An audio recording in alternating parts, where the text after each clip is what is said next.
today we need to put some work in our old friend the SVO back there. That said, we got 13 days to the Eldebrock 6 Smokies event, and I've not touched the 66 since we got back from No Name Nationals. I've been working on the 65 over here. We got the Charger people have asked about. It's behind me. Waiting on a power steering pump. Had nothing but power steering problems with this car. Put 2 boxes on it. This will be the 3rd pump. You know, yeah. Rebuilt parts. We'll get into that somewhat later, I guess. But I have put the alternator back on the SVO down there. It's back charging. First time it's been drove in over a month or better since I started the whole 300-600 deal in the 66. So in this video, I've got a set of tubular upper and lower rear control arms that we need to put on this thing. I guess we don't really need to put them on, but we're going to put them on it. And we'll get into what it takes to replace Fox Body Mustang rear control arms.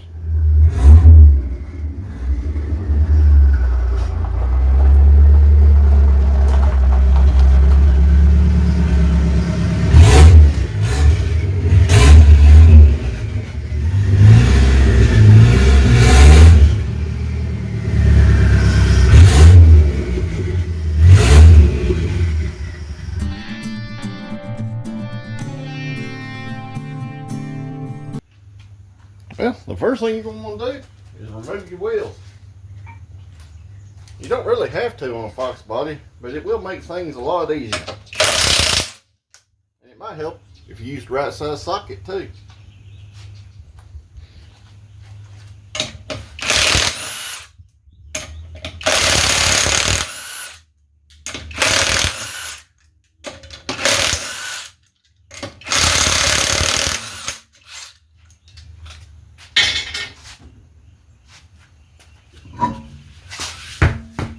And it's also going to be a good time to use some penetrant and go ahead and hit all your bolts that you're going to take off, like your control arm bolts,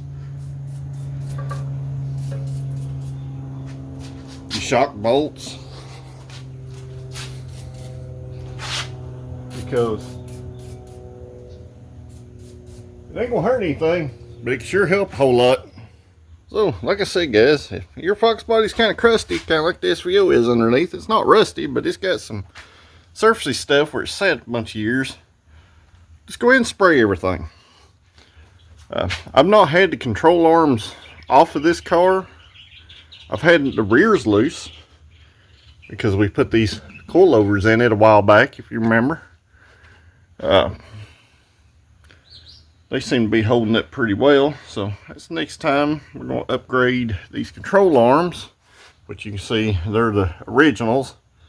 So make sure you spray all that stuff down, guys, because, you know, it's not going to hurt nothing at all. So what we have here, what we are going to put on today is a set of tubular rear control arms for our friends over at MaxpeedingRods. There will be a link and a discount code to these down there in the description below. These are around the $90 price point for all 4 control arms. And they send you some hardened bolts to replace original ones, just in case yours break. But these things seem like they're pretty heavy weight. They seem to be made out of steel. The wheels look pretty nice on them. They got a polyurethane bushing in them. So they look pretty decent. And you can see we have some weld penetration through the inside of that powder coat right there. So I don't have no ill or bad feelings about them. And these lowers are quite hefty. I guarantee you they are probably heavier than a stock one, but they should be stronger than a stock one. And these bushings don't have 40-something years worth of, you know, wear and tear on them like the ones on the SVO. So make sure you check them out down there in the link below, guys. Let's see if we can get these things on the car. And I want to make this clear in this video.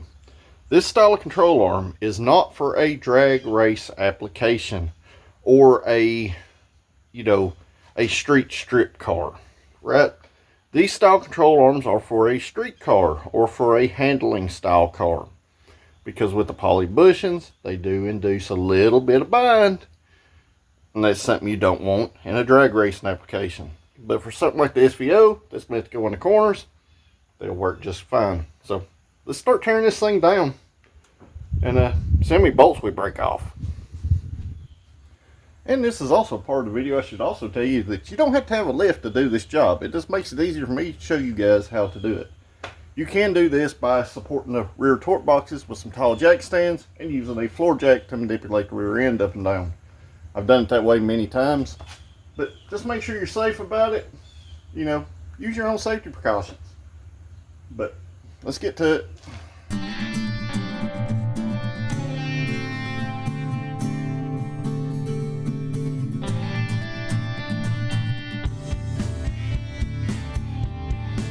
So, alright, this is only going to apply to the SVO cars, okay, especially the early cars, and 83, 84 GT early cars.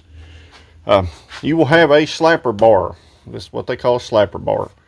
This is an anti-axle wind-up device, kind of like the quad shocks on the later cars. This is meant to do the same thing, and this is a fairly rare thing on the SVO. Like the first 500 cars were the only ones that got these. So I am taking mine off, but I am going to put them in a box along with the factory control arms. But you can't use these with the aftermarket arms because you don't have a place to bolt. There's a bump stop that goes down here. You don't have a place on the aftermarket arms to bolt the bump stop. And to get the slapper bars off of an SVO, you have to take the brake calipers off. Which is probably a good thing that I did have to. I now know I need some rear brake hoses. The rear brake pads were rusted to the caliper, and the slide pins in the caliper itself were frozen. So I got all that stuff freed up and wire brushed. I still got wire brush this, but I'll lube all that stuff up when I put it back together and get some rear brake hoses ordered. We'll just try not to disturb that thing no more than we have to. But the slapper bar, it bolts on with a big U-bolt right here, and it will kick past this bracket. But there's a welded bracket here. You got your U-bolt that goes through, and you got some big nuts that you'll have to have a deep well socket to get those off. I just didn't want to skip over that. I know a lot of people probably would, but this is like an early SVO specific thing and an early Fox Body specific thing on a GT car. So GT cars ain't gonna have the disc brakes, so the slapper bars will come off easy. The SVOs have the disc brakes, and you're gonna have to take calipers and stuff off to get the U-bolts out. So I'm gonna continue getting the slapper bar stuff off of it, and when we get into some generic Fox Body things or some extra special SVO things, I'll be back, guys. Alright, now I'm through all the specific stuff, and I got all my brakes back together and free and moving, all that good stuff. So now we're into Fox Body specific stuff that applies to just about everybody. Now, some of the early cars still won't have a rear sway bar, but most of them do, guys. So you're going to be able to change these control arms with a combination of some 18mm wrenches, 18mm sockets, 13mm wrench, 13mm socket, you know, real common metric tools. Everything on the back of these cars is going to be metric as far as bolt head sizes. Some of the later cars will have a Torx bit of the T50, I believe, T47, T50, T55 variety to hold the rear shock zone in a straight in type deal. But you kind of get the gist. You're going to be able to do this with common hand tools. I would highly suggest an impact and a wobble and some extensions for some of these bolts because they're going to be tight, and if you live in the rust belt, they're going to be rusty. Fortunately, I don't, but my SVO originally come from the Bay Area of California, so it's got some crusties in some places. Plus, it's sat a long time. So, yeah, it's probably going to be fun for me. Hopefully, if you do this, it's not going to be fun for you, and will actually be a fun job. So let's get started. I'll flip around and I'll show you these sway bar bolts. So you're going to have 4 sway bar bolts. One there, one there. And those are captured little clip nut on the inside. And I know the screen's kind of whited out, but it's kind of dark in here. So you got 2 on the other side.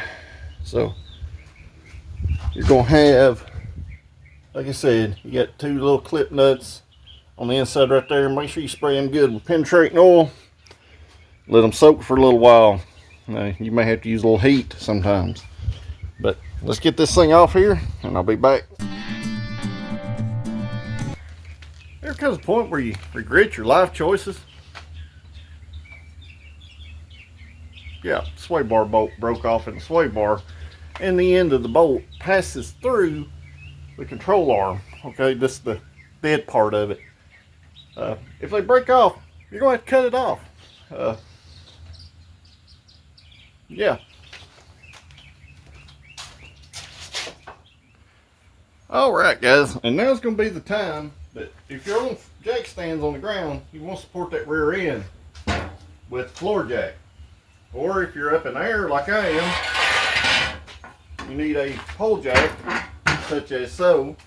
And I'm going to raise the car up just a little bit.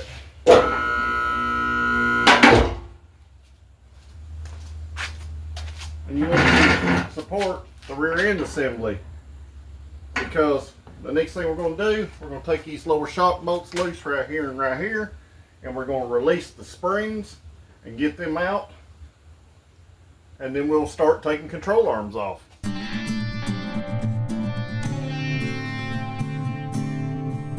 And once you get your springs out, which mine are, you know, coil-over adjustable variety, once you get your springs out, your rear end's going to be free floating, which means, you know, it's going to move pretty easy.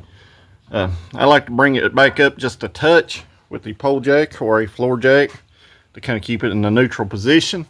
And at this point, I'm going to remove this bolt right here, and there's one up here inside this hole. It's going to be hard for you to see, but these are 18 millimeter on both sides. So we're going to get these 2 bolts out, and I'm going to replace these control arms one side at a time, one control arm at a time. So what I'm going to do, I'm going to start on the left rear. I will go to the right rear. And once we get the lower control arms off of it and the new ones on there, we'll get into putting uppers in it.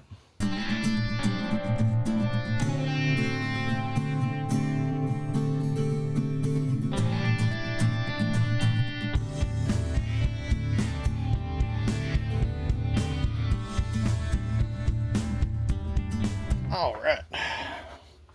So when you get your old arm off, guys, you want to compare it to your new arm. The length, the width. Generally, these are going to be just a touch wider than your factory ones. Okay, and you'll have to tap them up in there because they are poly. They are made a little different. These factory ones here aren't in horrible shape, but they are starting to get some age on them. They look identical. And another thing that can help you guys out a lot, go ahead and take and tap these out. You can use an extension or something, or, you know, the head of a bolt. Tap these sleeves out. Get you some silicone lube. Either some silicone caliper lube like this, or the synthetic green stuff like this. This is this disc brake caliper lube. This stuff won't hurt the poly. It won't hurt rubber. Lube your sleeves up, lube the faces up. Okay, that'll make it kind of easy. Because lubricating that stuff does make it slide into the hole better. That kind of applies in all cases of life. A little bit goes a long ways. So let me flip it around. I've got one arm on the car. I'm getting ready to pull the second one off. I just wanted to show you guys there those tips, since I didn't cover it in a little time-lapse segment. So it went in there without much trouble. I did have to tap it up in the torque box. I did have to tap it up in the bracket and kind of swell the bracket out a little bit. You gotta remember, guys, these things tightened up, they pinch together. Torque box isn't excluded in that.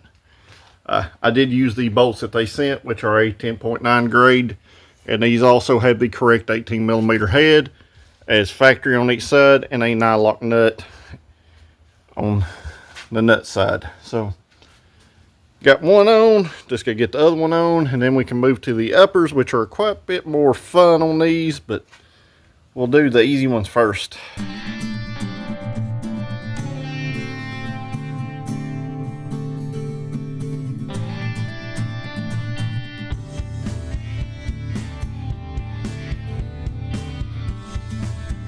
So control arm number 2 is on. Make sure you leave your bolts loose, guys. This will come really apparent here in just a little while. But if you tighten them up with this rear end hanging in air, you're going to tear the bushings out of these style arms right here. You will have to set this thing down and load the suspension. I went back in there, I sprayed my bolts down up here again. Like I said, everything's kind of, you know, wet grass crusty on this thing where it's sat.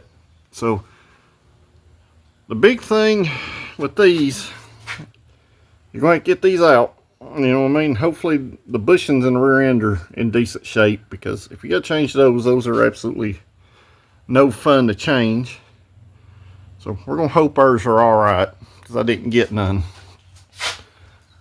If you have exhaust hangers, they're going to have to come off too, because they block your upper bolt, the inner upper bolt right here. You're going to have to take these exhaust hangers off. So I've got them soaked down with some core oil too.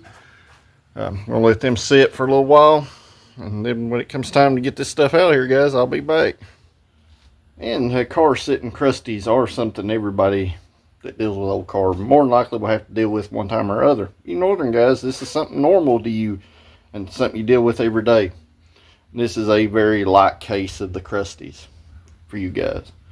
So just be patient, use some heat where you need it, lots of penetrating oil, this stuff will come out. So let me let that sit for a few more and I'll be back.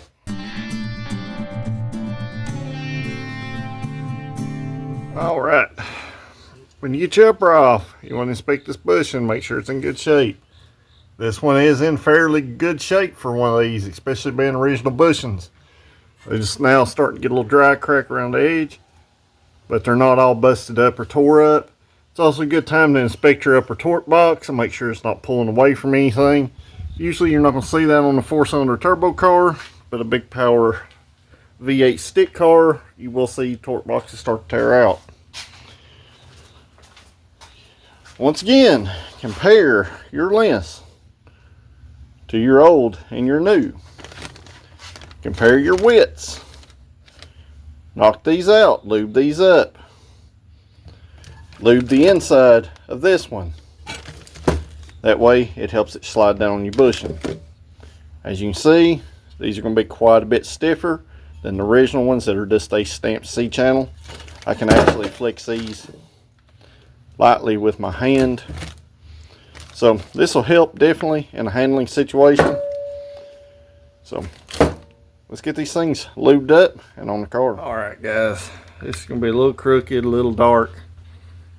Let me see if I can brighten it up a little bit for you guys on the camera there. All right, your uppers. I have seen these not made right, and you have to force them. This is why you leave all the bolts loose and everything till you get these in here. As you can see, this is by changing them one at a time. Our bolts are close to just going right in, without a whole lot of fuss and a whole lot of muss.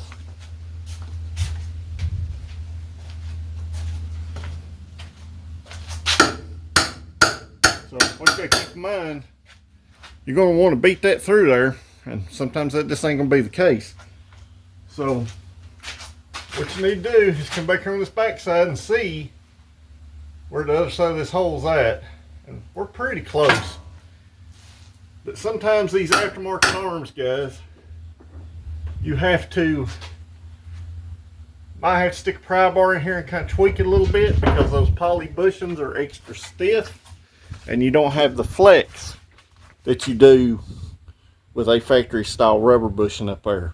So just be patient, kind of work it along, and you should be able to get it in there. So once you get one side upper on there, go ahead and move to the other one. If you pull both those off at the same time, you are going to fight these things. Same with the lowers. That's why I'm trying to tell you guys, change them one at a time. It'll make it so much easier in the end. So let me get this other control arm off here. We'll get that other one on there. Then we'll be ready to start wrapping this job up.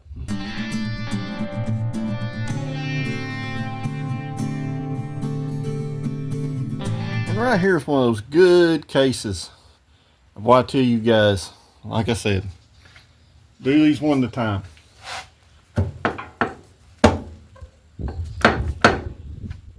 As you can see, it don't line up.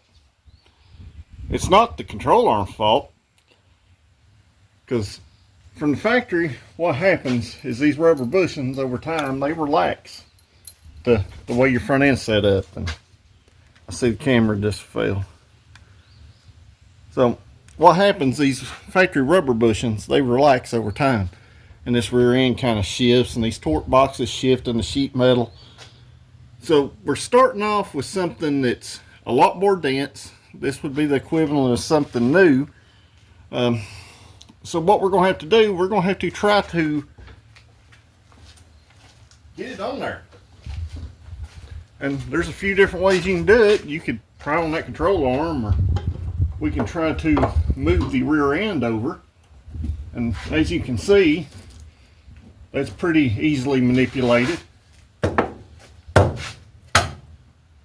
We can manipulate them both at the same time. I just used a large pry bar against the lower control arm mounting the frame rail over here off camera that you couldn't see, but something in this line's right here, and push that rear end over. So as you can see, it dropped right in. Not a whole lot of fuss or muss. Like I said, this is why I tell you to do them one at a time. So we just want to get our bolts started. Always the last one's always the fun one, guys. So just keep that in mind, that this is going to be a thing. This don't happen with drag race stuff, only with these street / road race style poly arms. Because everything on drag race application is going to be rod ends, and it's just all going to move where you need to move. So got those in there.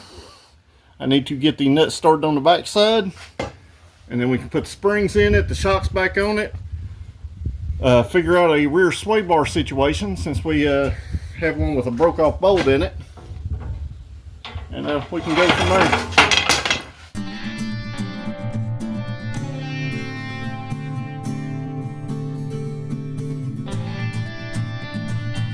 Alright, so I found another sway bar. This one is off a 90 through 93 LX car.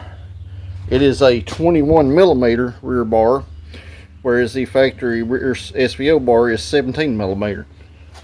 You've got to watch on a rear wheel drive car putting too big of a sway bar on it. The turbo coupes had one even larger.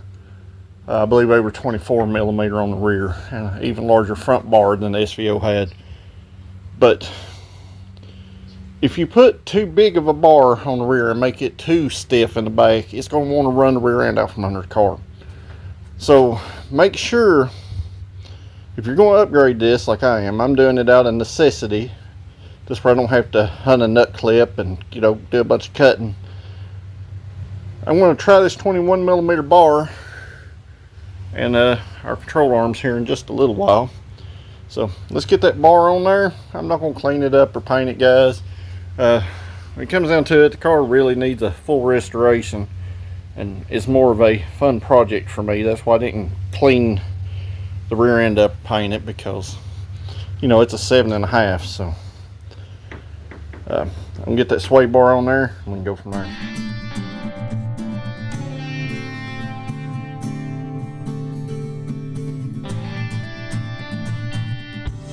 So if you don't have a drive on rack, you're going to have to kind of do something like what I done. Or if you got it on jack stands, you're going to have to check that rear end all the way up until it's supported by the jack and just barely floating off them stands. Then you can tighten up your control arm bolts, and that ensures that none of those get in a bind, guys, and don't tear any of your bushings or anything out. So at this point, I'm going to tighten up all my control arm bolts. I'm not really going to be able to show you guys that, but that's what I'm going to do, and then I'll be back.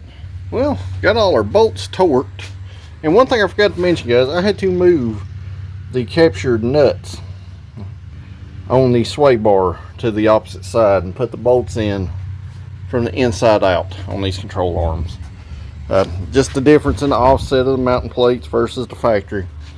But I got all our bolts torqued. I need to get the wheels on it. We can sit this thing down and make sure it don't sit no lower or higher than before, and we can go from there. So guys, the car is back together and outside. Make sure you torque your wheels too. They do send a nice little instruction manual that literally covers the Fox Body application, which will be your 79 through 93 Mustang, and it also fit 99 through 2004 when they changed the body style. Also fits the early Fox Body Birds, fits the early Fox Body Granadas, Fairmonts, Zephyrs, so on and forth. These will not fit 83 up T-Birds, 83 through 88, because they do use a longer, lower control arm. But the instructions are pretty nice and comprehensive and pretty much cover everything I covered in this video. So if you're looking for a cheap budget control arm, I think these will suit you just fine. But there's one other thing left for me to do, and that is take this thing on a mountain ride. And we'll see how these things ride, how much they change the ride. I know I upgraded the sway bar, guys, but it's not really going to make that much of a difference on the rear of one of these cars. Let's just see what happens, and then I'll update you back when I get home.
especially with just a few small mods.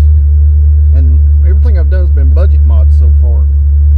So make sure, guys, that you check out these control arms down there in the description below. Like I said, they're less than like 90 bucks. You can't beat that for a cheap upgrade on your street car or a handling application. And I'll see y'all when we get home.